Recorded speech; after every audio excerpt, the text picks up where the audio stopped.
Okay, let's jump right in. We've got a really interesting source here for our deep dive. Yeah. What's this one about? Well, it's actually a description used in an IELTS speaking practice context.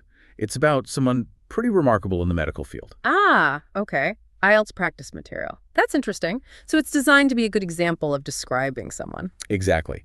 And what's great, I think, is that even though its purpose is exam prep, it gives us this specific, compelling story. It's almost like a perfect little case study, you know? Right, a microcosm to understand what makes describing someone you admire really effective, memorable. That's it. So our mission today is basically to unpack this example you shared with us. We want to pull out the key bits that make it work. And figure out the insights for describing people we look up to. Precisely. We're diving into the source you provided to help you really see what's important in it. Okay, sounds good. Who's the person being described? The person featured is Dr. Kiran Makkar. Dr. Makkar, got it. And her main role? Her primary work, according to the source, is as a dedicated gynecologist. Okay. And it highlights her immense impact, having delivered, get this, thousands of babies over her career. Wow. Thousands.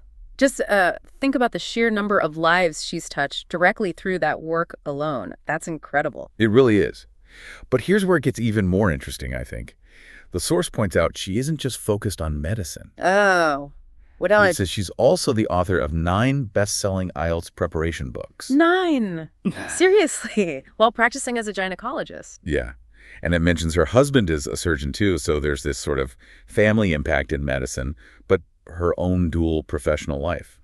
That's a really striking detail, isn't it? Absolutely. It makes you think about her motivations, you know? According to the source, what drives her? Well, the source suggests her medical path started from a passion for helping patients, especially women during childbirth, which makes sense. A strong calling, clearly. But then it also details this equally strong dedication to education, coaching thousands of students for English exams, IELTS, PTE, TOEFL, OVET.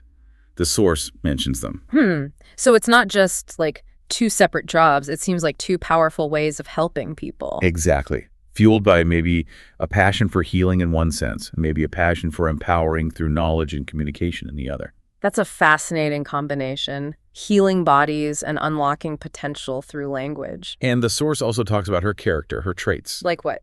It notes that even in her 60s, she's described as one of the most hardworking people the speaker knows. Still going strong. That says a lot. It does. Yeah. Plus, it emphasizes her humility despite all her achievements. Yeah. And her strong connection to her roots. Right. These details matter. They aren't just random facts thrown in.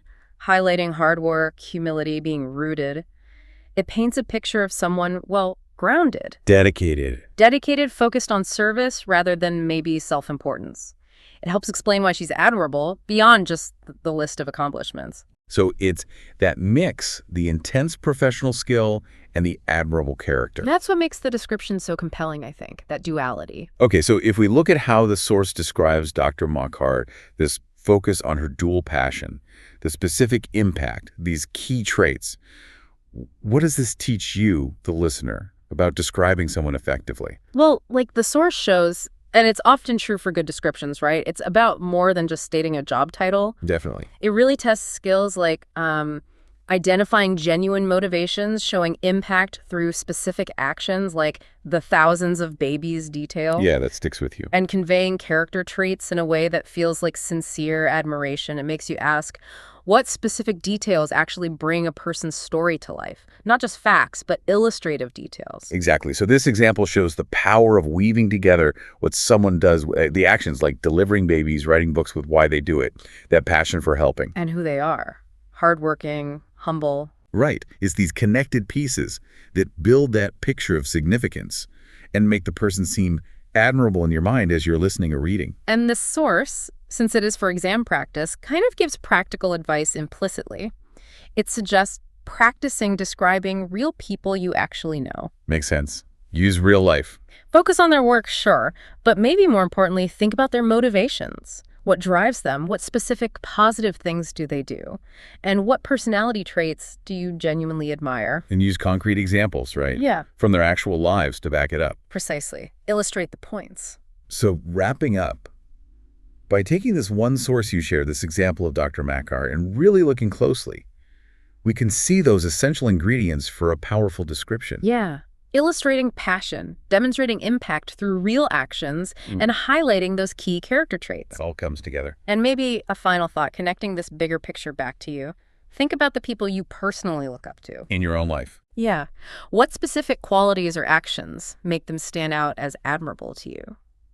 Really reflecting on that can offer some pretty fascinating insights to what you value. And maybe even inspire your own path. Could do. Definitely something for you to think about as you reflect on this source.